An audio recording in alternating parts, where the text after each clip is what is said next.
Arya man boobs ఎలా మాయమైపోయాయి? 3 years back చూస్తే ఆర్యాకి గైన ఉంది. మనం ఆల్రెడీ వీడియో కూడా చేసాం. మ్యాన్ బూబ్స్ అంటే గైనకోమాస్టియా, అంటే మన చెస్ట్ ఏరియా నిప్పులు ఉంటుంది కదా, నిప్పుల్ ఏరియా దగ్గర చిన్న గ్లాండ్ లా ఫామ్ అవుతుంది.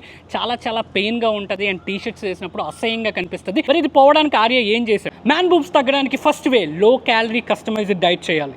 సెకండ్ వే చెస్ట్ వర్కౌట్స్ మాత్రమే చేయాలి. అంటాను అనుకున్నారా? కాదు, అన్ని బాడీ వర్కౌట్స్ చేస్తే అప్పుడే ఓవరాల్ బాడీ ఫ్యాట్ కరుగుతుంది. Third, the most dangerous way surgery లేదంటే జ్యూసులు తాగడం. పోతే నేనైతే సజెస్ట్ చేయను. ఆర్య గారు ఇక్కడ చేసింది మాత్రం 100% జ్యూస్లైనా తాగి ఉండాలి, లేదంటే సర్జరీ అయినా చేసుకుని ఉండాలి. లేకపోతే ఇంత ఫాస్ట్గా మ్యాన్ బూబ్స్ మాయమైపోవడం ఇట్స్ ఇంపాసిబుల్. ఇవన్నీ కాదా, నాకు చెస్ట్ ఫ్యాట్ అర్జెంట్గా తగ్గిపోయి నా క్లయింట్స్ లాగా అనుకుంటే ఫుల్ వీడియో యూట్యూబ్ ఛానల్లో పెట్టాను, వెళ్ళి ఫాస్ట్గా చూడు. నేను కూడా ఒకప్పుడు చెస్ట్ ఫ్యాట్తో బాధపడిన ఉండే, నాకు తెలుసు ఆ బాధ ఏంటో. నీకు ఆ బాధ పడకుండా చెస్ట్ ఫ్యాట్ తగ్గించుకోవాలంటే మన వెబ్సైట్కి వెళ్ళి కస్టమైజ్డ్ డైట్ మ్యాన్ బూబ్స్ తగ్గడానికి కావాలి అనుకుంటే అక్కడ డిఎం చేయి.